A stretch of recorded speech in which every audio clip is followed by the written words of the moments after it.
Hey, it's David Weiner, writer and director of In Search of Tomorrow, and you are listening to The Graveyard Show.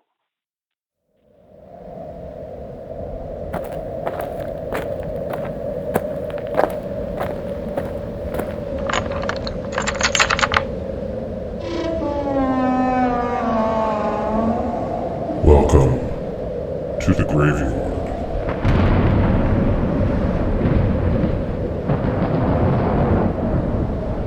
And welcome to another edition of the Graveyard Show podcast. I am your caretaker, and the graveyard is open.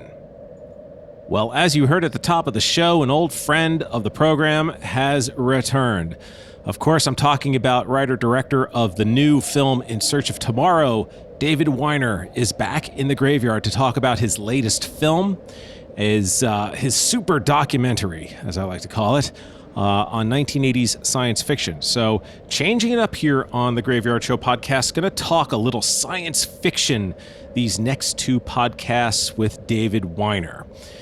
This one, we're going to talk about making the film, getting prepared for the movie, and then next podcast, he and I will get into the meat of the matter, and we will discuss the actual film itself. It is almost 5 hours long. It is epic. It is awesome.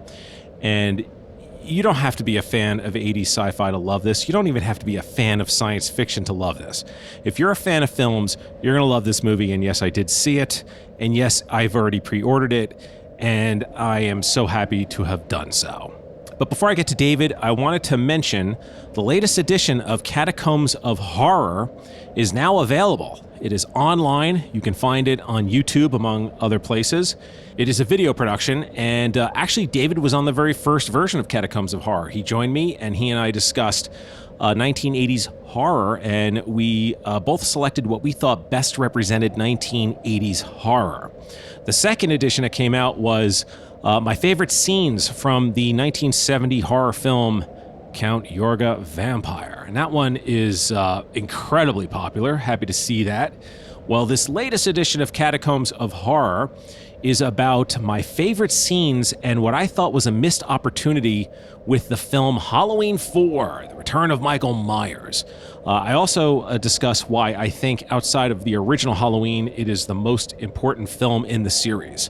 Now, when I mean series, I'm talking about from the original Halloween up through Halloween Resurrection. I don't discuss the Rob Zombie remake and sequel, nor do I talk about the latest sequels with Jamie Lee Curtis, Halloween 2018 or Halloween Kills.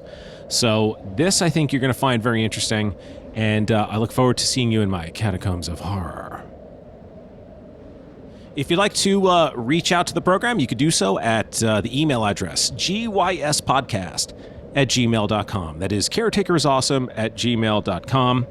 Thoughts, comments, suggestions.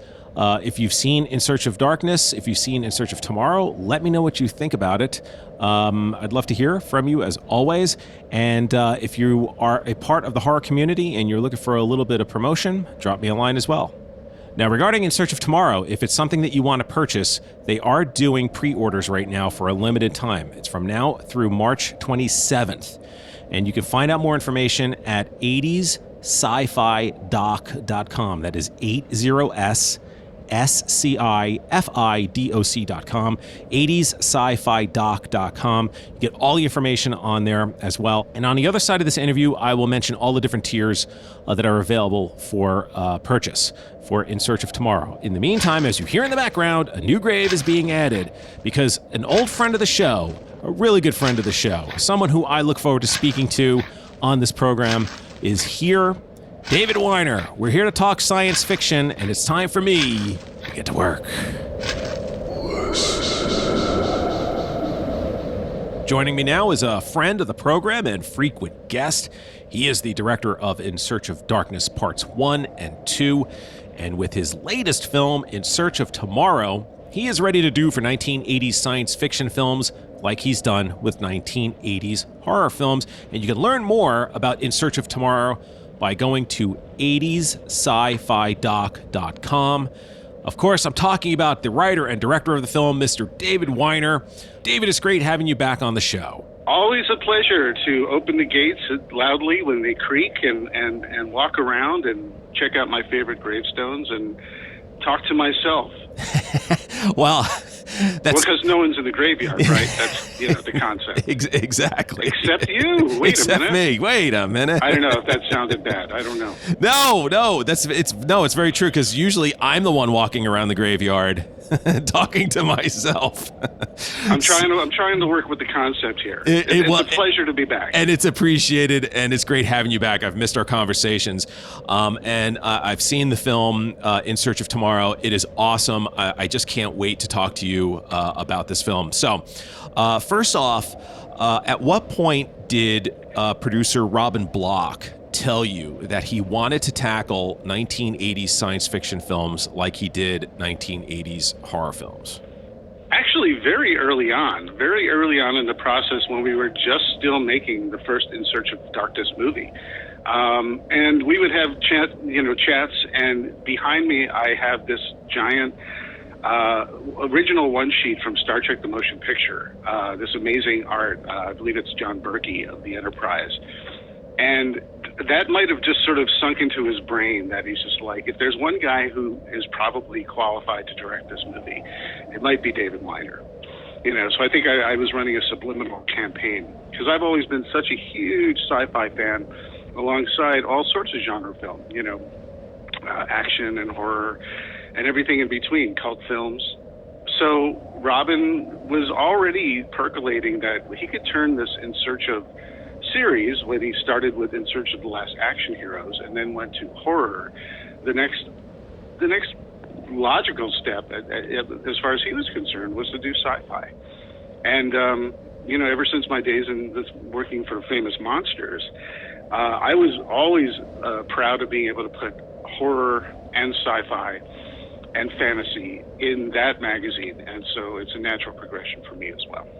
So that's funny that you have a one sheet of Star Trek: The Motion Picture, because there's some great references to that movie in Search of Tomorrow, and I have always found that that's an underrated film. I know that the original version of it was sort of a mess because it was they were trying to jam it out really quickly for its release date, but I found that the Robert Wise edit that was done, and I think it was like 2000 or 2001, I found that it made the film so much better, so much tighter, even the updated CG that they did. But it's one of my favorite Star Trek films. It might not be, well, it's probably fourth or fifth maybe out of the six, which really isn't that high. But there's so many, but yeah. It still is higher ranked because there's so many. Yeah. So, I mean, as far as science fiction then, how far back do you go as a fan? I mean, do you go back to Metropolis days of the silent science fiction film, or the 40s and 50s sort of your thing? Yeah. Well, I saw Metropolis when it first came out in the theater in 1927, and I was such a fan of, Georges Millet, and, Fritz Lang, tried his hand, and okay, so maybe I'm not that old. But I feel old sometimes. I may be that old, but I don't know about you. I am a 70s kid and an 80s teen. I was born in 68, so there's before Star Wars and there's after Star Wars. So before Star Wars, I was a Trekkie through and through. I was a huge Star Trek fan. Planet of the Apes, giant kaiju monster movies, and Roger Corman B movies, anything like that. But if it had to do with the imagination, I was in. Logan's Run, all that kind of stuff. And then of course, like many of my generation, Star Wars came along and just changed the game. Once Star Wars came along, that really changed the way I approached filmmaking, as from an excited audience to the kind of person who wanted to understand how, who makes these models, who designs these creatures, who's this Ralph McQuarrie guy, That's when I started finding Starlog magazine. That's when I started reading about this stuff to really, nourish my soul about what all this stuff was about and who the people were that were making it, not just the stars of the movie. Yeah. And, it's funny that you mentioned that, because this is something that I definitely want to talk to you about as we move on here in this interview, because that was something that stood out to me in the film. and it was something I was glad you brought up in the movie, which again, we'll talk about that later. But so when you look at prepping for something like this, now I know you've already done this once with In Search of Darkness. So when you start prepping for In Search of Tomorrow, where do you start? It's very hard. You start with a list. You start with a list of all the movies that came out, and you start already subdividing that list. And you have to decide, I think fundamentally, I'm going to even change my answer. The list starts with determining what's sci-fi and what's not. Because sci-fi is such a broad, all-encompassing genre where I had to decide, well, are Mad Max movies sci-fi? Is Swamp Thing sci-fi? Time travel, that's very much sci-fi. So all these movies that sort of have these elements, they fit. But what about the what-if genre? What about these, war games or something like that? Technology that's just around the corner, but not necessarily real, yet telling a story that reflects the times. Does that qualify? And once I was able to sort of determine that I really did have the elbow room and the freedom to go wider, that's when I really began to enjoy no limitations on covering this decade. So when you did In Search of Darkness 2, it was during the pandemic. And now here you are again, or here you were again, I should say, getting ready to make In Search of Tomorrow. So was there a concern that the film would suffer because of the pandemic? Absolutely. It took longer to deliver this because of the pandemic. This is a pandemic film through and through. Because once we were getting interviews for In Search of Darkness Part 2, I was also at the same time starting to get interviews for In Search of Tomorrow. And there was lots of starts and stops, lots of people who had said, yes, they'll do it, but then they couldn't make themselves available. Lots of people who said, yes, they could do it. And then once people started emerging after getting their vaccinations, all of a sudden their work got busy and then they were, couldn't make themselves available. Also, we just wanted to make sure everybody was safe, Yep. And we wanted to shoot outdoors. And that sense, presents a whole other set of production, challenges that we ultimately overcame. But part of this film was shot in my backyard. Wow. Because I needed a controlled environment where I could have people come in, we could set something up, whether it's using either the environment that I've got or what we call the prom stand, the prom background, Yes. Just to sort of divide it up in terms of the myriad people coming through and the backgrounds.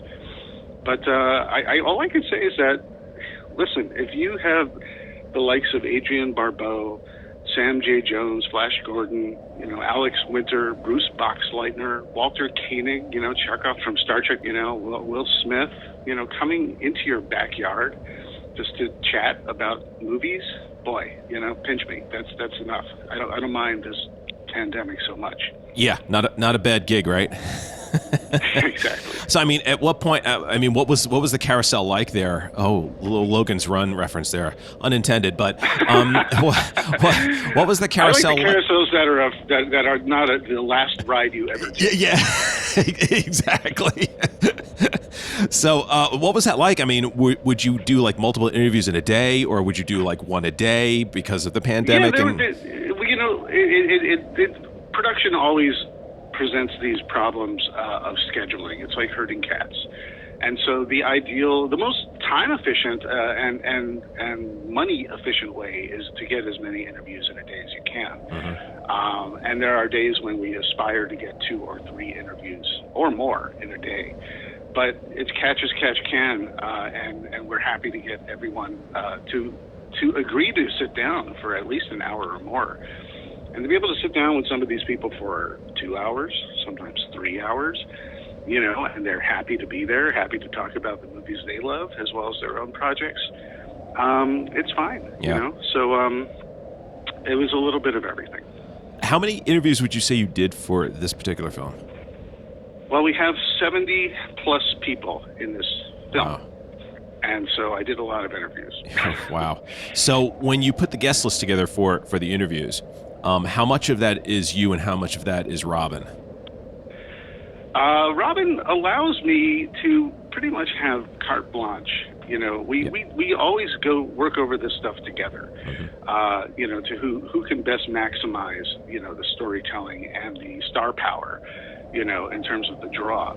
But at the end of the day, one of the reasons why I love working with Robin so much is that he trusts my instincts and he trusts my creative impulses. And he knows that I'm going to tell the story I need to tell with the people I need to tell it with. And so it's really just a question of, who can I get and how can I get them? And, putting a wide variety of faces and experiences in front of the camera. Yeah. But yeah, I mean, it kind of comes down to me, and it's something that I really enjoy. It's such a challenge to get people sometimes. Sure. But when they say yes, it's just an absolute high. And then once that, once you wrap that shoot, you're walking on air because you got so much amazing material from some of these people. Yeah. Now, are you also shooting it yourself, or did you have somebody there that was shooting it for you? Akte Ortabasi is our director of photography. He sets up and he does the sound and he shoots it, and he's great. And he has a sound stage in Los Angeles that we use, and but when we can't be in the sound stage because we don't want COVID air to fog up the place, he would come to my backyard, or we'd go to people's houses, whatever was most convenient for all these folks. Yeah. You don't have to give any names. This is just more of a general question, but was there anyone that you really, really wanted to get for this film and you couldn't? Always with all of my projects. Yeah. My wish list is much bigger than who we ultimately get. And the thing is, when I say who we ultimately get, I have to cap the list at a certain point. You could just go on and on and on. Listen, as you well know, I delivered a 5-hour film. And In Search of Darkness movies are 4.5 hours each. And the thing is, the more people you get, the more you can talk about. Also, the more people you get, the less screen time everybody gets. And so there's a certain alchemy of putting these things together where everyone is there to tell their tale, but you want to spread them around to be able to participate in this collaborative story of a decade and a genre. So, once we pass the 50 interviews mark, then we really, I was ambitious to head to 70 to 75 on this one. But I think any more would be too many.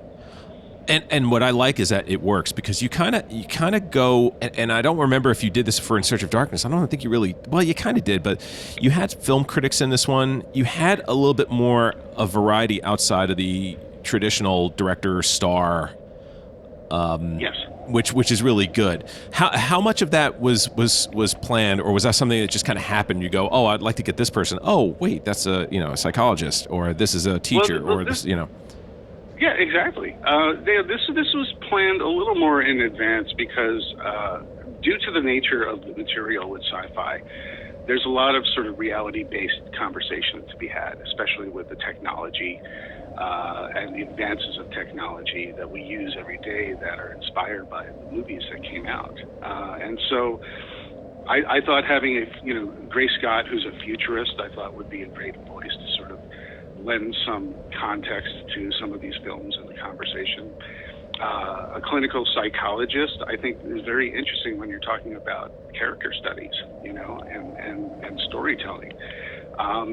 Hey, there's an astrophysicist who is a movie geek and filmmaker himself. Stephen DeGennaro.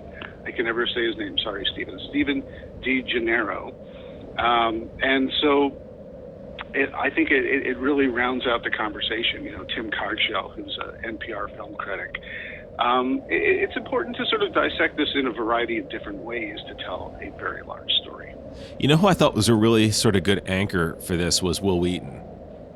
Mm-hmm. I found that he's a good intro into it, and obviously having been a part of Next Generation, he's also a big fan of sci-fi. And I thought he really brought a lot to it, and I thought he was a good sort of good reset every time he would come in. He's an absolute treat, a treat to have in our film.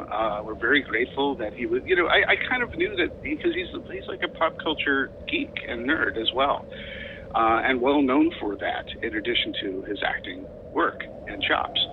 And I just sort of knew that people would connect with his take on things, and just so pleased to have him come over and talk about all sorts of things. And I agree completely. It's real nice to have his. He also sort of straddles, I think, a certain generation that really love these movies on a slightly younger side of it, and so I think that's a great sort of bridge for the Gen X folks and the people who came after. Now, I'm assuming most, if not all, of the crew that you worked with on In Search of Darkness joined you on this journey for In Search of Tomorrow. Did that make it easier assembling this film from beginning to end? Absolutely, yeah. We have this wonderful team at Creator VC. We're a small team. We're pretty much about 10 people, and we're dotted around the globe in the UK, Berlin, Texas, all over the map. And so we all work very, very efficiently together. We're all responsible and reliable for the things that we need to get done. We use the time zone difference to our advantage. Robin has assembled like a dream team, and we all love working with each other, and we get to work on the stuff that we love, the movies we love, the concepts we love, the genres we love, and work doesn't seem like work so much anymore. And we all have established a track record of really being able to develop these films, produce these films, market these films, distribute these films, all ourselves, and beholden to no one but ourselves and to Robin and his vision. And it's real nice because we have ultimate creative control on these projects, and that's what keeps us going. Yeah, I can tell because, having had you on obviously several times on this show, I had Robin on not too long ago, Weary Pines, Jamie and Don, and there's a theme through all these interviews where you can tell everybody enjoys working with everybody, and there's a great creative flow between all of you that really makes this work. The fact that you brought up Weary Pines, Jamie and Don, I want to give a special shout out to them. They really, really assembled an amazing score for this film, and I really enjoyed working with them on In Search of Darkness 1 and 2. And so with In Search of Tomorrow, we were going for a different feel, yet still a bit of the synth waves that people have been responding to with these films. And so I think I pushed them a little bit out of I wouldn't say out of their comfort zone, but out of what they're used to doing. But we moved this from, a horror score to a very, very much, everything from Jean-Michel Jarre to Giorgio Moroder inspired score that I think really is, I'm very proud of, for In Search of Tomorrow. And I picked that up right at the top when you had that montage from the different decades, and you could hear the change in the tonality of the cue as it was going, and sort of playing along with the image that was on screen, which I thought was really, really a nice touch to start off. Having done now 2 In Search of Darkness films before going into In Search of Tomorrow, was there anything that you learned from doing those 2 In Search of Darkness films that you applied, whether it was a good thing or something that you had learned that maybe a mistake or something that you should have looked into when making In Search of Tomorrow? I would think the biggest transition in terms of my mindset and my approach to all this is the script writing process. Because I realized that horror versus sci-fi, when you're trying to explain a lot of these films, there's a little more groundwork that's required, a little more structuring that's required to be able to tell these stories about these individual films, and explain what the film's about, talk a little bit about the theme, throw in some behind-the-scenes nuggets and information, and general appreciation or dissection of these films. It takes a little longer. And so you find, you being me, I found that I was delivering like a 6.5 hour rough cut, and I knew that was too long.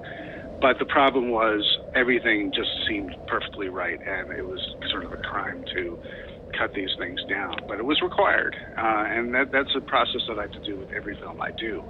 But something about sci-fi is a little different. It's a little more intellectual versus the visceral, emotional reaction you have to a lot of horror films. And while there's plenty of emotion in response to a lot of these films, there's a little more of brain work involved in terms of the structure of each movie segment. And so that was something that I kind of had to pivot and adjust to in terms of my approach. Sure. I mean, you could have done this film just on time travel movies and just everything that comes with that. So yeah, I can't even imagine. Like the fact that you said that you only came in at a rough cut of 6.5 hours, I was kind of surprised. I thought it might have been like 8 because, it could have been 8, but I think Samuel Way, my editor, would have killed me. And I think Robin would have fired me. I would have had to do it all on my own with crayons and Scotch tape, but I still would have done it. I believe you when you say that too. Not that you would have gotten fired, but I can see you sitting there with crayons going, damn it, I'm going to finish this damn movie. Right. I've storyboarded the next 38 hours, but no one's going to see it. Exactly. What I love about your movies is that each one has its own identity. The In Search of Darkness films, 1 and 2, they differed in tone. They had slight change in graphics, presentation. And with this one, it certainly stands out separate from them. How much of a conscious effort was there made to make sure that this was a very different style or a different look than the other In Search of Darkness films?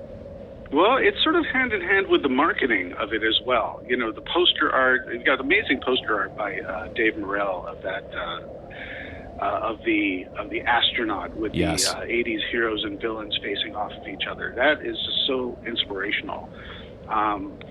We have an original poster from Clayton Benge, our in-house art director, who's amazing.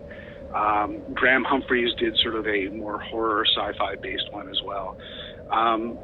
That's all the marketing stuff. So when it comes to the film itself, because that marketing is done ahead of the production of the film or during the production of the film, it kind of helps inform the look of the film as well. But we made a key, you know, Robin and I sat down and we said, what's this film going to be? How is it going to be different? Yet people who love our other films, In Search of Darkness, In Search of Darkness Part 1 or 2, and Last Action Heroes. You know, how is this going to be in the same vein or different? And we came to the conclusion that, you know, he really loves the structure of going through a decade, you know, film by film, and larger context chapters and topics in between. And if it ain't broke, don't fix it, you know? And so that really kind of helped us steer through another massive decade with the confidence that if people like those movies, they'll like this one, because this is taking the same, you know, the structure that they responded so well to. Now, there was a decision made to do a final pre-order campaign for In Search of Tomorrow, and it's going to run from now through March 27th. When did that decision get made, and how long did it take to kind of make that decision?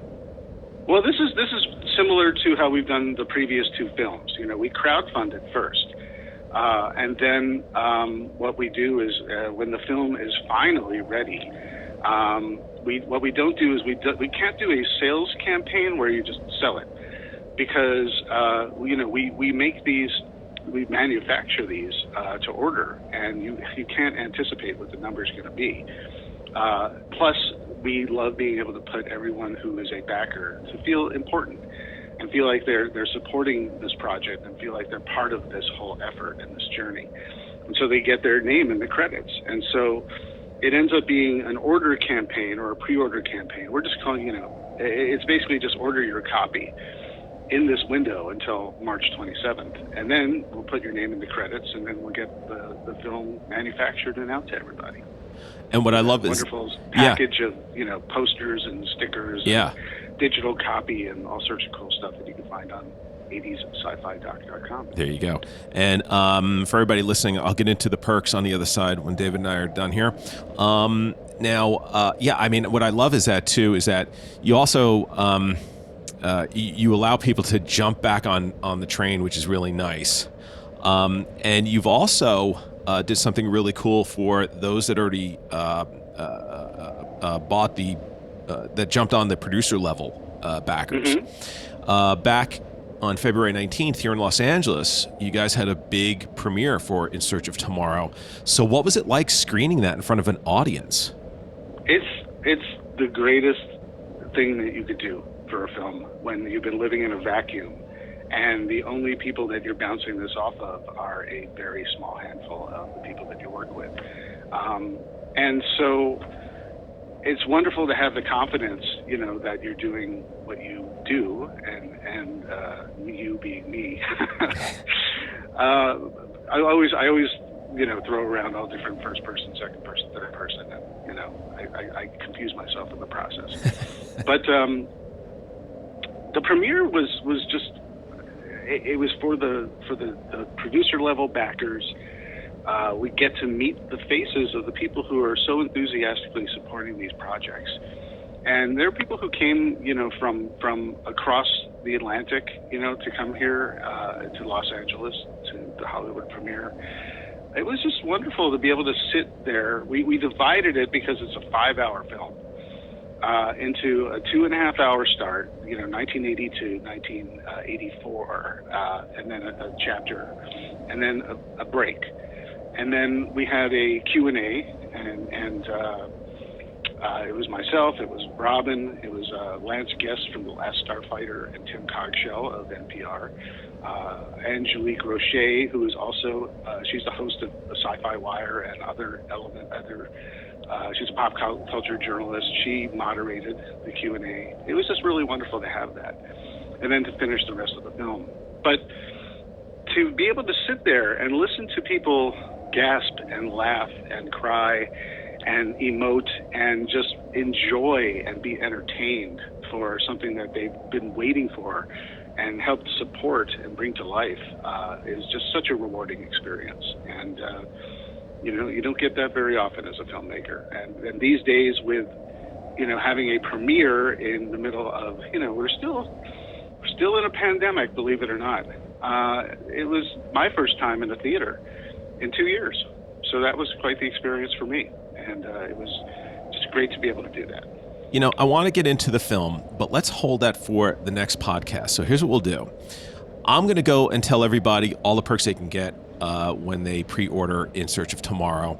And you and I will pick up this conversation next show. So in the meantime, while I tell them what they can get, why don't you just hang here in the graveyard and just keep talking to yourself, and we'll pick this conversation up next week.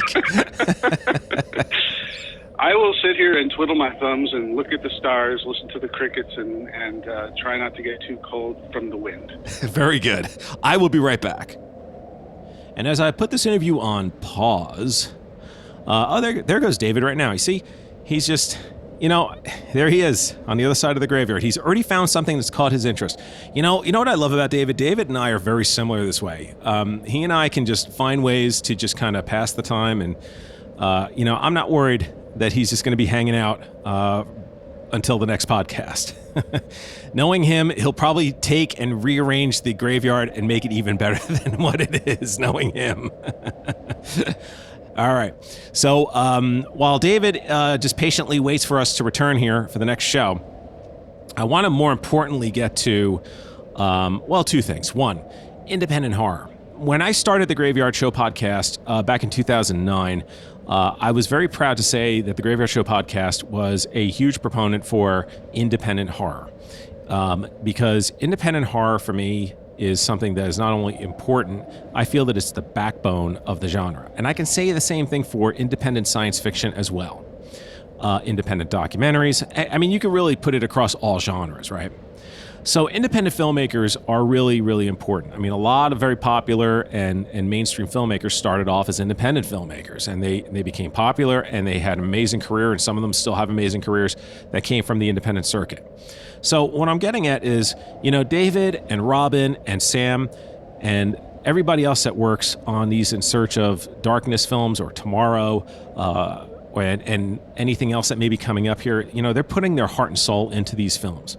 If you have not seen these movies yet, okay, first of all, you can go find In Search of Darkness 1 and 2 on Shudder. So those of you that have Shudder, it's there. I just checked just to make sure it's still streaming. They are there. You should go see them. Again, you don't have to be fans of just 80s horror to enjoy that or enjoy this latest film for science fiction, okay? These are great documentaries. They're well done, well researched, well put together across the board. This is A+ work that these filmmakers do, okay? So if you can, support these guys as best you can. If you're able to afford these movies, please go out and do so. It just means the world to them. First of all, the love that you guys send them and the high praise you give them is one thing. They love that. Another thing is because it's a business, if you can financially support these guys, that is awesome. I put my money where my mouth is. When In Search of Darkness Part 2 was available for pre-order, I did it. When In Search of Tomorrow was available for pre-order, I did that. The only reason why I didn't do it with the first one was because I learned about In Search of Darkness past the point of purchase, but I do have a copy of it with In Search of Darkness 2, but I've told both David and Robin that I am going to buy a hard copy of In Search of Darkness. That's how much I love that movie, and I think having them on a bookshelf, going old school here, folks, having them on a bookshelf says a lot. I think it's just something that you can just take out and you can drop in your DVD player, and off you go, your Blu-ray player, and you can watch them. You have literally, between these 3 movies, you have about 13 to 14 hours worth of amazing information. Right now, Creator VC, for a very limited time, are offering In Search of Tomorrow, the definitive 80s sci-fi documentary. They are offering that now for pre-order from now until March 27th. So very quickly, I'm going to go over the perks. These are all in US dollars. The standard Blu-ray perk for $69.99 US dollars. It is Blu-ray copy of In Search of Tomorrow. The slipcase, digital copy of In Search of Tomorrow. You're going to get your name in the credits. You're going to get 3 posters by Dave Morell. Okay, these things are beautiful. And if you haven't seen them, you got to go on the website to take a look at them. They're fantastic. You'll also get a digital copy of the In Search of Tomorrow soundtrack by New Retro Wave, as well as some In Search of Tomorrow stickers. For the standard DVD perk, for $74.99, you get everything. Instead of the Blu-ray, it'll be the DVD. So the In Search of Tomorrow DVD, slipcase, digital copy, the 3 posters, name in the credits, digital soundtrack by New Retro Wave, and then the In Search of Tomorrow stickers. The associate producer perk for $1,400 US dollars.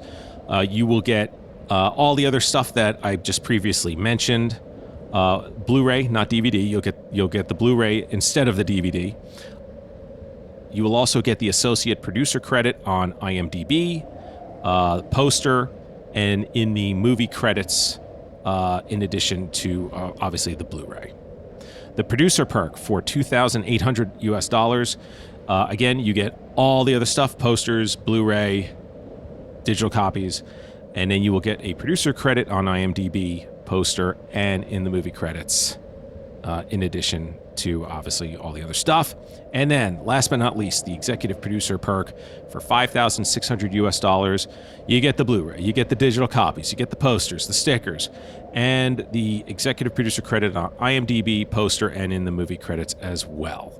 So if you are able to purchase any of those perks, please do so. I know David and Robin and everybody else there at Creator VC would appreciate it. And like I said, I've purchased 2 of these already. So In Search of Darkness Part 2 and this, and they're awesome. They are fantastic. So when we reconvene here in the graveyard, David and I will discuss the film.